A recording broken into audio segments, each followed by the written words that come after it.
Yo, Bingers, welcome back. Thanks for clicking. And happy Valentine's Day. I didn't get you any flowers or candies, but I do have this here, the Silver Age of Supergirl, Volume 1.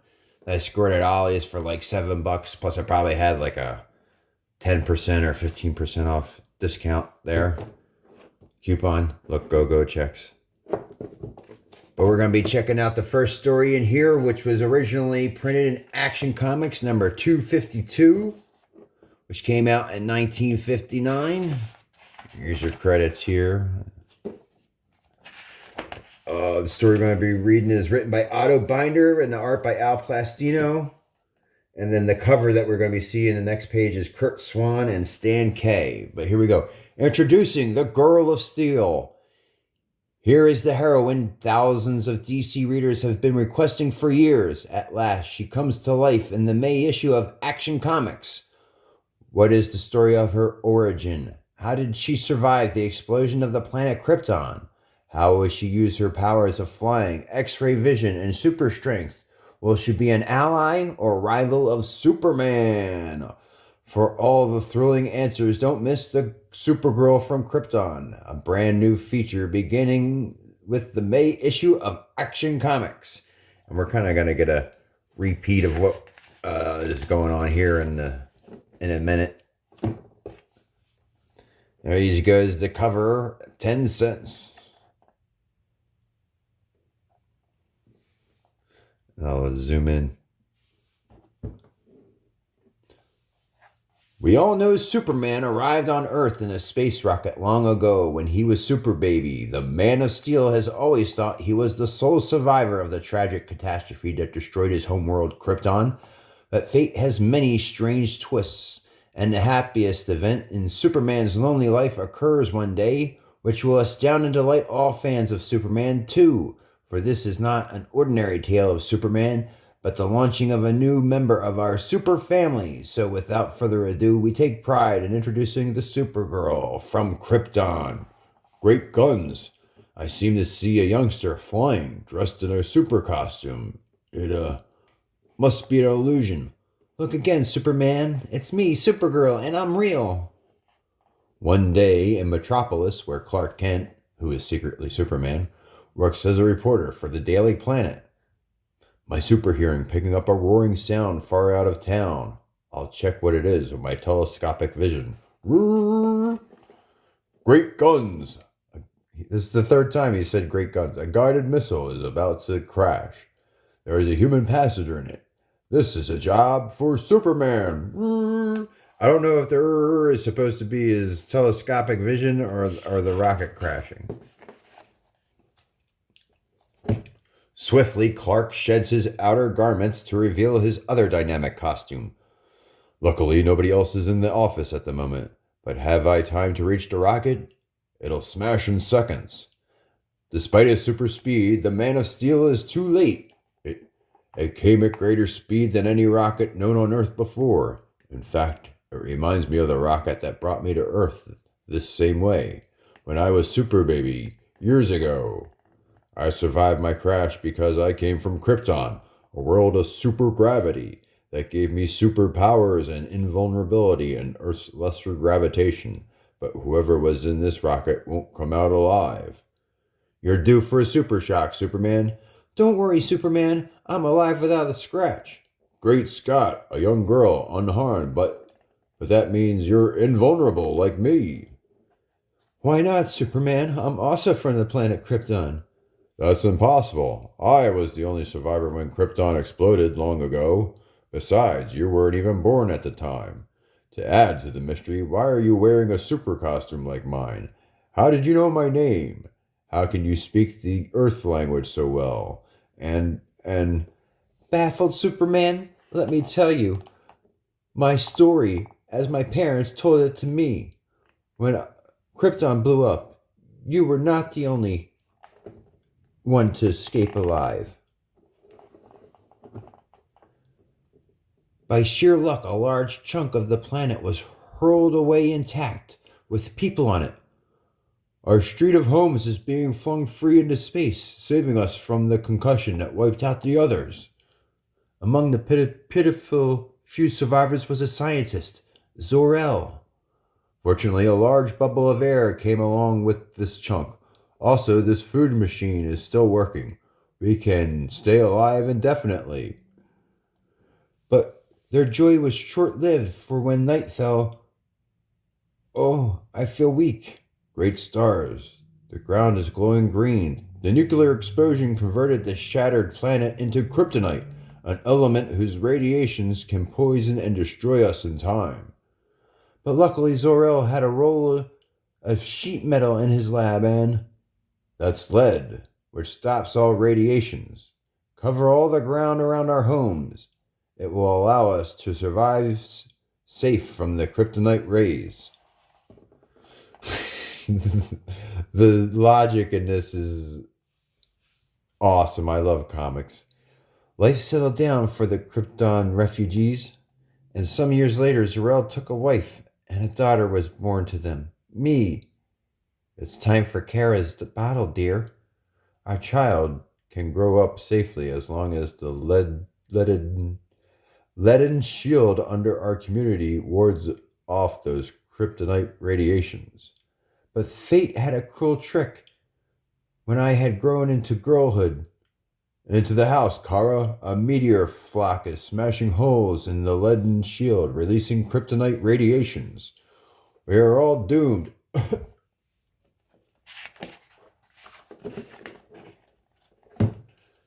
Despite my father raced against time in his lab, constructing a space rocket.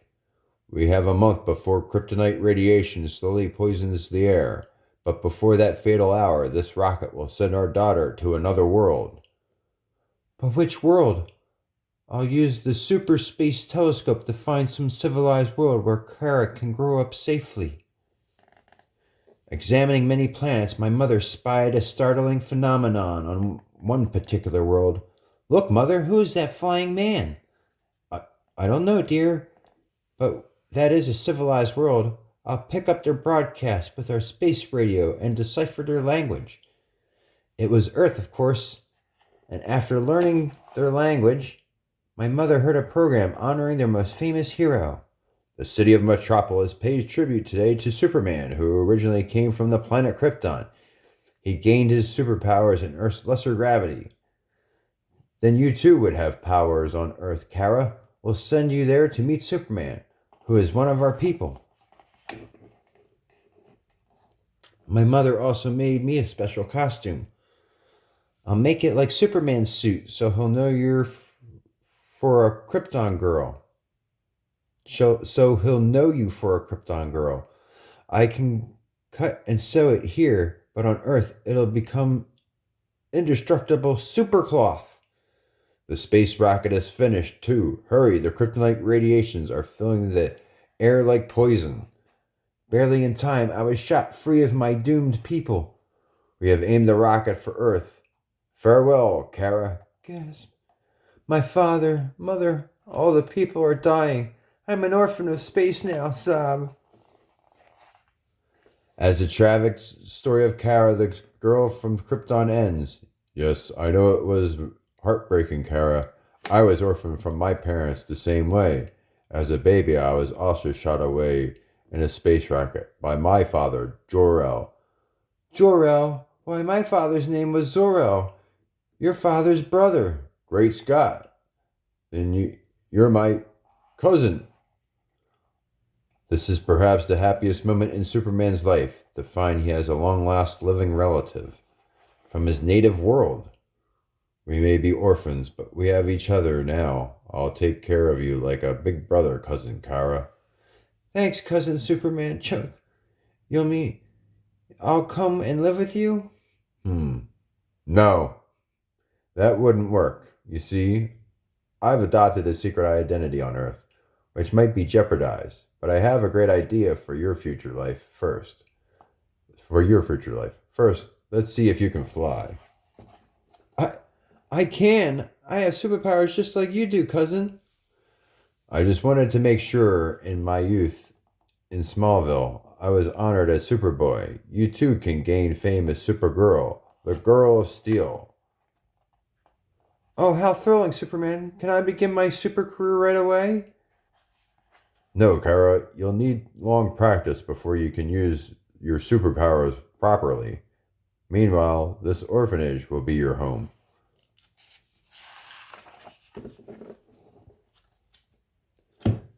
You'll need a great secret identity, too, of course. Wait here and I'll bring you back earthly clothes for you. And I have an idea how to disguise you perfectly. When Superman returns from a visit to shops in Metropolis, there, that wig of pigtails makes you look different. Like a different girl entirely, who was born on Earth. Now we'll register you in the orphanage. While you were gone, I was using my super hearing and I heard many Earth girls' names. I thought of a good one for myself. Linda Lee. How's that? As good as any.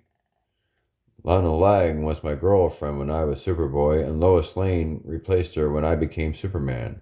By sheer coincidence, she picked the same initials, LL.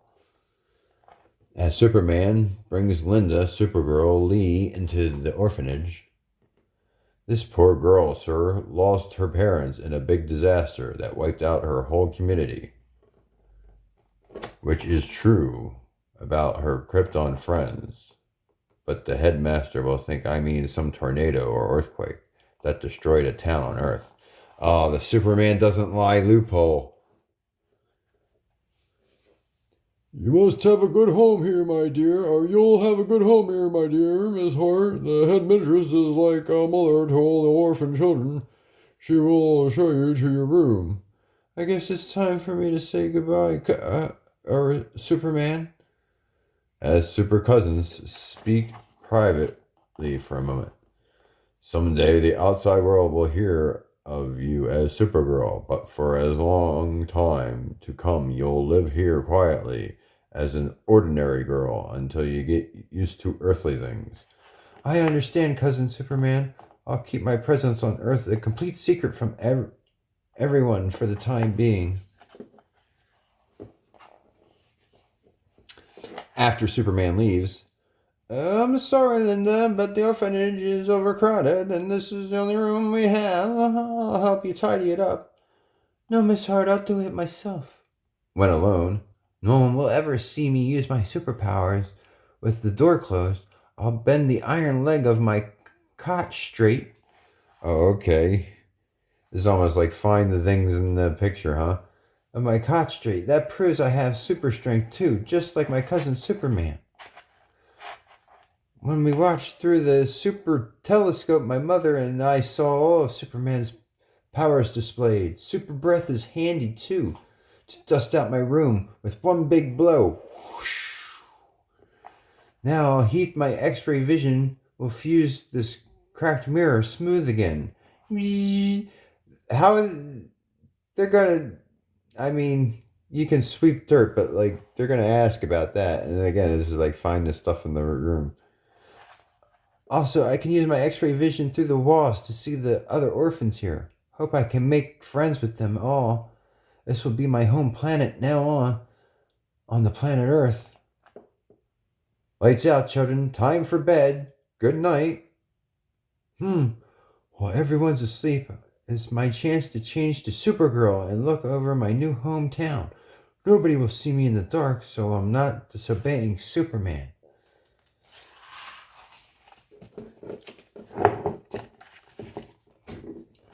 Gotta reach around. Okay.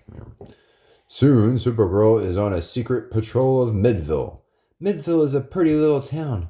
I like it already. Maybe I can still do super deeds for worthy people without being seen like a sort of guardian angel. Presently, at a movie theater. Why, that movie is about Superman when he was my age. I'm proud of the fame and honor my cousin has earned all his life. Now showing the old-time film's history of Superboy in Smallville. Okay. Will I someday do a good job in Midville as Supergirl? What will the future bring for me?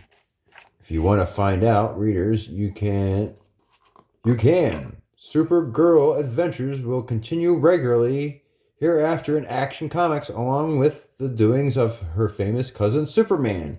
See the next issue for another thrilling story about this Girl of Steel, a brand new member of our super family, along with Superboy and Superman. The end. And that's what I got here is a whole bunch of Supergirl stories. So shout out if you want any more. All right, I'm not going to keep you guys any longer. Happy Valentine's Day. Until next time, I'll see you in the back issues.